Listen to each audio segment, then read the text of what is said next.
Assalamualaikum warahmatullahi wabarakatuh dan salam sejahtera diucapkan kepada semua penonton di rumah dan juga sesiapa sajalah yang menyaksikan rancangan Jawapan Panas Cik Man. Korang tanya je, insya-Allah Cik Man akan jawab. Jadi kepada sesiapa yang baru saja menonton rancangan ini, maka ini adalah sebuah rancangan bicara ataupun orang kata celoteh Cik Man lah untuk kita saling berkongsi ilmu pengetahuan. Dan sekarang ini kita berada dalam bulan Ramadan kan. Jadi kita nak bincangkan tentang topik-topik yang berkisar dengan Ramadan, dikaitkan dengan Al-Quran. Dan minggu ni pula adalah minggu yang orang kata suasana dan aura nuzul Quran itu, peristiwa nuzul Quran antara peristiwa yang agung di dalam sejarah kehidupan manusia, umat Islam khususnya, di mana proses ataupun peristiwa Al-Quran diturunkan. Jadi sebelum Cik Man huraikan lebih lanjut sedikit sebanyak tentang sejarah nuzul Quran, kita nak tahu juga apa yang dimaksudkan dengan nuzul Al-Quran. Al-Quran tu kita fahamlah sebuah kitab ataupun wahyu Allah. Nuzul ini daripada perkataan nazala yang membawa maksud penurunan ataupun proses turun. Maka bila kita sebut nuzul Quran, membawa maksud penurunan Al-Quran. Jadi bila nak bincang tentang penurunan Quran ini, dia ada beberapa peringkat penurunan lah ya. Ulama pecahkan kepada dua. Yang pertama turun sekaligus dan yang kedua turun secara berperingkat-peringkat. Turun sekaligus ni pula ada beberapa version. Yang pertama turun daripada Allah sehinggalah ke Lauh Mahfuz. Okey. Kemudian yang kedua daripada Lauh Mahfuz sehinggalah ke Baitul Izzah. Baitul Izzah ini maknanya langit dunia. Dan yang ketiga turun kepada Jibril selama 20 hari. Yang ni adalah proses penurunan Al-Quran secara sekaligus. Sementara itu proses yang kedua adalah turun secara berperingkat-peringkat. Turun secara berperingkat ini daripada Jibril alaihissalam, iaitu malaikat yang diutuskan oleh Allah, ditugaskan oleh Allah untuk menyampaikan wahyu. Maka secara berperingkat ini ia mengambil tempoh selama lebih daripada 20 tahun, iaitu lebih kurang 23 tahun sepanjang Nabi dilantik menjadi Nabi dan Rasul yang bertanggungjawab menyampaikan amanah Allah, dan baginda merupakan utusan Allah. Sepanjang baginda berada di Madinah, sepanjang baginda berada di Mekah ataupun kawasan-kawasan sekitarnya, maka selama itulah wahyu sentiasa diturunkan kepada baginda sallallahu alaihi wasallam. Cuma ada beberapa persoalan tentang sejarah nuzul Quran ini, di mana manusia ataupun ulama membahaskan bila tarikh sebenarnya nuzul Quran. Kita dekat Malaysia ni, okey, Cik Man nak maklumkan, kita dekat Malaysia ni kebiasaannya kita sambut majlis ataupun peristiwa nuzul Quran pada 17 Ramadan. Okey, 17 Ramadan, tak ada masalah. Cumanya ulama berbeza pendapat. Ini sebagai ilmu tambahan kita. Ulama berbeza pendapat bila sebenarnya Al-Quran diturunkan, sebab ada beberapa angle. Bila kita nak sebut tentang turun nuzul Quran, nak tentukan tarikh dia tu, nuzul yang mana satu, sebab nuzul ni pun ada banyak konsep. Ada nuzul daripada Allah kepada Lauh Mahfuz, ada nuzul daripada Lauh Mahfuz kepada Baitul Izzah langit dunia, dan ada nuzul daripada malaikat Jibril turunkan secara berperingkat. Jadi ayat yang pertama tu bila diturunkan. Jadi sudah biasa dengan perbezaan pendapat, sudah pastilah berlakunya perbezaan pendapat dalam menentukan tarikh nuzul Quran, di mana salah satu daripada pendapat ini mengatakan nuzul Quran itu berlaku pada 17 Ramadan. Okey, yang merujuk kepada ayat Al-Quran yang menceritakan tentang Yaumul Furqan, iaitu pada hari Furqan, hari yang bertemunya dua pasukan. Yang ni ayat ini merujuk kepada peperangan Badar sebenarnya, bukan merujuk kepada tarikh turunnya Al-Quran ataupun tarikh berlakunya nuzul Al-Quran. Baik, itu yang pertama, pendapat yang pertama. Sebab tu dekat Malaysia ni dia biasa sambut ataupun meraihkan nuzul Quran itu pada 17 Ramadan. Kemudian pendapat yang kedua, maka ulama mengatakan ini pendapat yang tepat, maka nuzul Quran turun berlaku ketika pada 24 Ramadan. 24 Ramadan. Dan antara dalil yang menjadi panutan ataupun asasnya ialah suratul Qadr. Surah Al-Qadr. A'udzu billahi minasyaitonir rajim. Inna anzalnahu fi lailatul qadr. Sesungguhnya kami telah menurunkannya, merujuk kepada Al-Quran pada malam Al-Qadr. Baik, adik-adik, Kak Long, Pak Long, Mak Long semua, kita tahu malam Al-Qadr ataupun Lailatul Qadar. Ustaz, malam Al-Qadr, kenapa Ustaz tak sebut? Kenapa Cik Man tak kata malam Lailatul Qadar? Lah, belajar bahasa Arab, kita akan dapat tahu makna dia. Malam dalam bahasa Arab, Lailah. Jadi kalau malam Al-Qadar, maksudnya Lailatul Qadar. Kalau nak sebut malam Lailatul Qadar, kan dah ulang 2 kali lagi panjang ayat tu kan, membazir jahiliu kan. Jadi kalau nak sebut bahasa Arab, sebut Lailatul Qadar. Kalau nak sebut bahasa Melayu, sebut malam Al-Qadar. Jadi kita faham, malam Al-Qadar itu berlaku 10 malam yang terakhir. Sedangkan 17 Ramadan yang dikatakan pendapat pertama itu sebelum 10 malam terakhir. Maka bilakah 10 malam terakhir? Sudah pastinya tarikh 24 Ramadan itu termasuk dalam 10 malam terakhir. Dan 10 malam terakhir apa yang berlaku? Al-Qadar. Sebagaimana yang Allah sebut dalam surah Al-Qadar, Inna anzalnahu fi Lailatul Qadr. Sesungguhnya kami telah menurunkan Al-Quran pada malam Al-Qadr. Jadi Quran turun pada malam Al-Qadr, 10 malam terakhir dalam lingkungan 20 sampai ke 30. Maka sebab itu di kalangan ulama mengatakan pendapat yang paling tepat ialah malam 24 ataupun tarikh 24 Ramadan. Tapi Cik Man, kita dekat Malaysia, saya duduk kat Puchong, kawan saya dekat Bahau, dekat Kuala Pilah, kita orang sambut masjid semua malam 17. Jadi boleh ke tak boleh? Oh, kalau nak tahu, tunggulah selepas ni.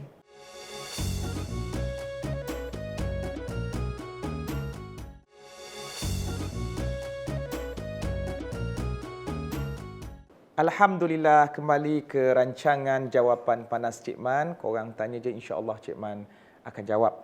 Jadi tadi sebelum rehat, Cik Man ada tinggalkan satu persoalan berkenaan dengan sambutan majlis ataupun orang kata menyambut sempena peristiwa nuzul Quran, di mana ada beberapa pendapat tentang tarikh lah. Ada yang kata 17 Ramadan, ada yang kata 24 Ramadan. Cuma satu benda yang Cik Man nak sebut, nak berkongsi tentang perkara-perkara yang berkenaan tarikh-tarikh ni. Dalam Islam, sebagaimana yang kita faham, sudah pasti berlakunya perbezaan pendapat. Bukan sahaja dari segi hukum fiqh, maknanya ada yang kata makruh, ada yang kata haram. Tapi ia berlaku juga dalam sejarah. Maka sejarah ini tidak ada kena-mengena dengan akidah. Dia jauh lah. Contohnya kita katakan, berapakah umur Aisyah ketika bernikah dengan Nabi SAW? Ada yang mengatakan 6 tahun, ada yang mengatakan 16 dan seumpamanya, dan masing-masing ada dalil. Ataupun berapakah umur Khadijah radhiyallahu anha ketika bernikah dengan Rasulullah? Ada yang mengatakan 40, itu yang paling famous kita bawa lah selama ni sepanjang hidup kita. Dan ada yang mengatakan 35 sebagaimana yang disebut dalam karya Ibnu Kathir Al-Bidayah wa Nihayah. Dan ada yang mengatakan umur Khadijah adalah sebaya dengan Nabi. Jadi apa hukumnya kita nak percaya dari segi sejarah ni, umur sekian-sekian-sekian, nombor sekian-sekian-sekian dan tarikh sekian-sekian-sekian? Adakah kita bebas memilih ataupun dia melibatkan dosa ataupun akidah sekiranya kita mempercayai tarikh ataupun nombor yang berbeza dengan orang lain? Maka mudah ceritanya Cik Man nak maklumkan, tidak ada masalah untuk kita mempercayai dari segi nombor ataupun dari segi umur, sama ada kita percaya Khadijah tu umur dia 25 ke tidak, ataupun Khadijah tu umurnya 40 ke, seberapa banyak pun umur Khadijah, tak ada masalah. Yang penting kita yakin Nabi Muhammad bernikah ataupun berkahwin dengan isterinya yang pertama yang bernama Khadijah binti Khuwailid. Maka itu yang asas, bukan nama orang lain, nama Ain ke ataupun nama Rogayah dan seumpamanya. Jadi isteri Nabi yang pertama itu adalah Khadijah. Sedangkan umur itu tak ada kena-mengena dengan masalah akidah. Sebab kita tidak menafikan kewujudan Khadijah. Begitu juga dengan nuzul Quran. Kita umat Islam yakin memang berlakunya dalam sejarah manusia, khususnya di kalangan umat Islam, berlakunya nuzul Quran. Tapi tarikh bila tu, maka terpulang. Ulama berbeza pendapat. Siapa yang nak percaya 17 Ramadan, maka silakan. Siapa yang nak percaya 24 Ramadan, maka silakan. Maka bila persoalan yang Cik Man tinggalkan tadi, hukumnya setelah kita bincangkan tarikh yang tepat di kalangan ulama adalah 24 Ramadan. Jadi bagaimana kebiasaan masyarakat kita di Malaysia ini yang meraihkan dan menyambut nuzul Quran pada 17 Ramadan? Maka berbalik dengan kaedah ataupun perkara yang Cik Man kongsikan sebentar tadi, tak ada masalah untuk kita meraihkan nuzul Quran pada 17 Ramadan. Dan tambahan pula lagi, majlis-majlis ataupun sambutan nuzul Quran ini tidak pernah dilakukan pada zaman Nabi dan para sahabat. Sebab bagi mereka tiap-tiap hari adalah hari Al-Quran. Cuma kita dekat Malaysia ni kalau nak sambut dalam 17 Ramadan ke, 15 Ramadan ke, 1 Ramadan ke, keluar daripada bulan Ramadan pun tak ada masalah. Kerana sambutan nuzul Quran ini sudah pasti memberikan kita suatu muhasabah ataupun memberikan kita satu peringatan betapa dalam hidup manusia ini ada sebuah kitab yang diturunkan, iaitu kalam Allah yang diberi nama Al-Quran, yang diturunkan melalui perantaraan Jibril alaihissalam kepada Nabi Muhammad sallallahu alaihi wasallam sebagai kitab perundangan dan sebagai kitab yang merupakan petunjuk ataupun hidayah kepada seluruh umat manusia. So, tak ada masalah kita nak sambut nuzul Quran bila. Kemudian, soalan-soalan yang berkaitan, Cik Man, apakah yang boleh kami lakukan pada malam nuzul Quran ataupun dalam majlis untuk meraihkan peristiwa nuzul Quran itu, apa program-program dan perbuatan-perbuatan yang kami lakukan? Sebetulnya tidak ada di sana amalan-amalan yang khusus daripada hadis-hadis yang sahih untuk dilakukan pada malam nuzul Quran. Contohnya di Malaysia ni kita sambut 17 Ramadan, tapi kita boleh meneruskan amalan-amalan baik yang biasa kita buat sebagaimana malam-malam yang lain. Contohnya kalau hari-hari yang lain kita baca Quran, hari-hari yang lain kita tahajud, hari-hari yang lain kita semayang sunat, hari-hari yang lain kita bersedekah ataupun berbaik dengan ibu bapa kita, dengan kawan-kawan, merapatkan mana yang jauh ataupun memperbaiki hubungan ukhuwah Islamiah, persaudaraan Islam yang semakin renggang, ataupun kita menjadi orang tengah untuk memperbaiki hubungan antara dua orang yang bergaduh, maka terpulang, terserah saja selagi segala perbuatan itu mendatangkan pahala, segala perbuatan itu berbentuk kebajikan, maka ia akan dipandang mulia dengan Allah. Tapi kalaulah kita ni ada satu aktiviti yang khusus, contohnya, Ustaz, saya selalunya tiap-tiap tahun, peribadi saya lah, ya, saya punya orang kata personal activity, maka saya akan baca surah-surah yang tertentu. Saya baca surah Al-Kahfi, Ustaz, sebab kelebihan dia berkaitan dengan Dajjal, menjadi benteng daripada Dajjal. Jadi ini untuk peribadi saya baca surah Al-Kahfi pada malam 17 Ramadan. Jadi boleh ke tak boleh? Jawapannya sudah pasti boleh. Walaupun Nabi tak buat secara khusus, tetapi kita baca surah Al-Kahfi atas keumuman kita membaca Quran. Sedangkan Nabi membaca Quran dan Nabi memerintahkan kita membaca Quran, tidak mengabaikan Quran. Cuma kalau kita buat personal activity itu, jangan pula kita katakan yang Nabi pernah baca surah Al-Kahfi setiap kali 17 Ramadan. Itu hanya merujuk kepada tindakan kita saja. Orang lain kita tak boleh paksa. Jom 17 Ramadan surah Al-Kahfi, ikut macam aku buat, aku pengasasnya. Tak boleh. Siapa yang mendustakan Nabi, maka sediakan tempatnya dalam api neraka. Ataupun perkara tersebut boleh dikatakan sebagai bid'ah. Jadi kita berhenti seketika, kita akan sambung tentang nuzul Quran sebentar lagi.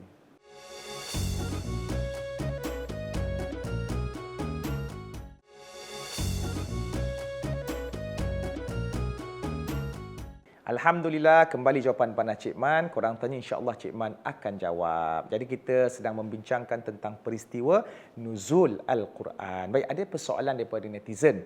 Assalamualaikum Cik Man. Waalaikumsalam warahmatullahi wabarakatuh. Baik, kita memahami bahawa Al-Quran diturunkan beberapa version, iaitu ada yang diturunkan secara sekaligus dan ada yang diturunkan secara berperingkat-peringkat selama lebih kurang 20 tahun lebih, iaitu 23 tahun lebih. Jadi apakah hikmahnya diturunkan secara berperingkat ni? Kenapa tak turunkan sekaligus? Senang kerja dan seumpamanya. Alright, insya-Allah Cik Man akan jawab.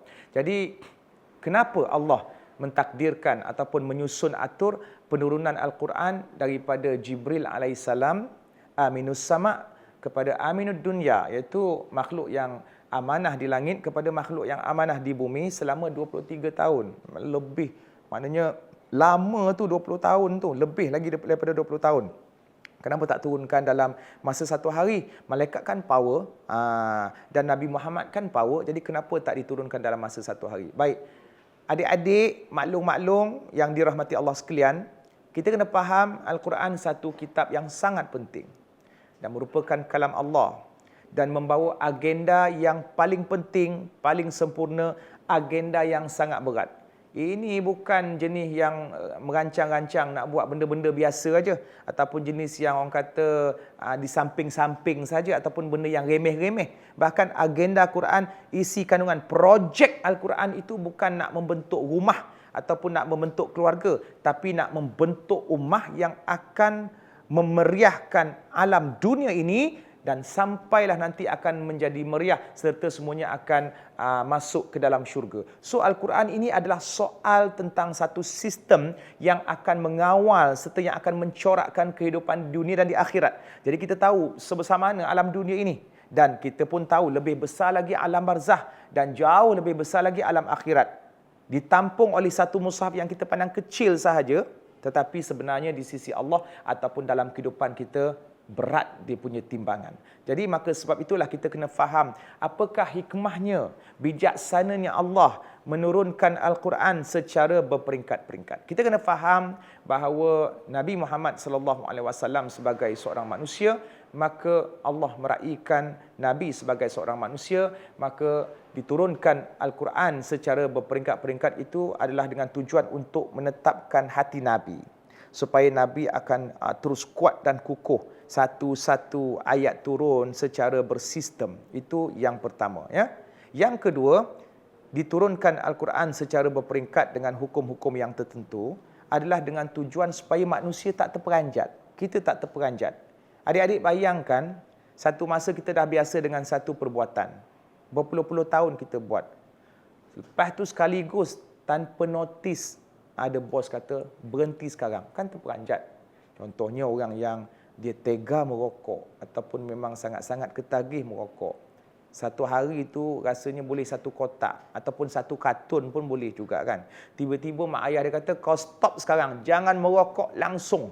1 inci pun tak boleh. Bukan dia saja yang meletup, jantung dia pun meletup juga. Maka sebab itu adanya dalam kes-kes yang orang kata darurat seumpamanya, maka perlu dilaksanakan secara berperingkat-peringkat supaya tidak terperanjat. Itu jantung kita, ini kan pula jiwa kita yang kita dah biasa. Dulu Cik Man nak bagi contoh tentang hukum arak ataupun sejarah pengharaman arak. Arak dalam Islam memang haram, jelas haram. Tapi ayat penurunan arak, penurunan ayat yang berkaitan dengan pengharaman arak tidak diutuskan sekaligus. Bukannya satu ayat kata haram. Sebab masyarakat Arab jahiliah memang dah sinonim dengan arak ni, minum arak ni. Jadi kalau turun haram terus dia terperanjat dan seumpamanya, dan menganggap Islam ini sebagai satu agama yang brutal ataupun satu agama yang tak bagi peluang. So, jiwa manusia ini perlu diberi peluang sebagaimana jasad dan tubuh badan kita diberi peluang, diberikan keselesaan dengan bantal, kemudian pampers dengan selimut dan seumpamanya. Maka begitu juga jiwa kita yang dah biasa tega dengan satu benda, apabila nak menghapuskan benda itu, maka diberikan hin-hin ataupun signal-signal yang awal. Pujuk dulu, pujuk dulu, pujuk dulu. Maka sebab itu kita katakan Al-Quran bersifat memujuk. Jadi pada mulanya penurunan ayat ada di kalangan masyarakat Arab masih lagi minum arak. Kemudian diturunkan ayat yang kedua, janganlah kamu solat ketika kamu mabuk. Kemudian turun ayat yang ketiga yang menunjukkan secara pasti pengharaman arak. Jadi dalam proses beberapa lama tu nak menunjukkan tentang pengharaman arak itu, masyarakat Arab masih boleh menerima dari semasa ke semasa sebab dah dibagi tahu. Contohnya kalau kita kata dengan kawan kita, kau berhenti merokok. Tak boleh dia berhenti ketika tu. Ambil masa 3 bulan nak nasihat dia. Sebenarnya merokok ni tak baik. Kalau boleh janganlah merokok selalu. Jadi di balik rumah pun dia fikir ayat tu. Lah, dia fikir betul nasihat kawan aku. Tapi dalam pada tu dia merokok juga. Cuma bila kawan dia nasihat secara beransur-ansur, kau usahalah untuk berhenti. Mungkin dalam sebulan selalunya kau merokok 30 hari. Mungkin dalam bulan depan sebulan 4 kali. Bulan lagi 1 sebulan sekali. Bulan lagi 1 3 bulan sekali. Akhirnya daripada merokok banyak, dia dapat menghapuskan rokok dalam hidupnya. Maka itu antara hikmah diturunkan ayat Al-Quran secara berperingkat supaya tidak menjadikan manusia terperanjat dan akhirnya lari daripada ajaran Islam yang sebenar. Itu yang kedua. Kemudian yang ketiga, Kenapa Al-Quran diturunkan secara berperingkat-peringkat? Sebab Al-Quran nak meraihkan realiti berlaku. Contohnya, hari ini berlaku satu kes pada zaman Nabi. Maka baru turun ayat. Kemudian minggu depan pula berlaku pula kes cerai. Maka baru turun ayat.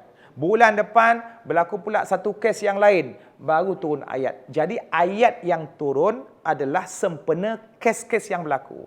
Cik Man ambil contoh. Iaitu salah seorang sahabat besar Nabi, Khawlah binti Tha'labah. Yang dia diziharkan oleh suaminya. Berlaku sesuatu dalam rumah tangganya. Maka dia berjumpa Nabi. Ya Rasulullah, bagaimana ni urusan aku dengan suami telah menziharkan aku. Maka ketika itu wahyu belum sampai, maka Nabi menunggu wahyu. Tak lama kemudian wahyu pun sampai, surah Al-Mujadilah ataupun Al-Mujadalah yang menerangkan tentang zihar setelah ditanya oleh Khawlah binti Tha'labah. Maka begitulah indahnya Quran yang sentiasa memberikan lapang kepada umatnya. Jadi setakat itu yang dapat Cik Man kongsikan pada episod kali ini. InsyaAllah kita akan ada perbahasan dengan topik-topik yang baru lagi pada tema minggu-minggu yang lain. Sehingga itu, jumpa lagi di episod yang akan datang pada waktu yang sama. Assalamualaikum warahmatullahi wabarakatuh.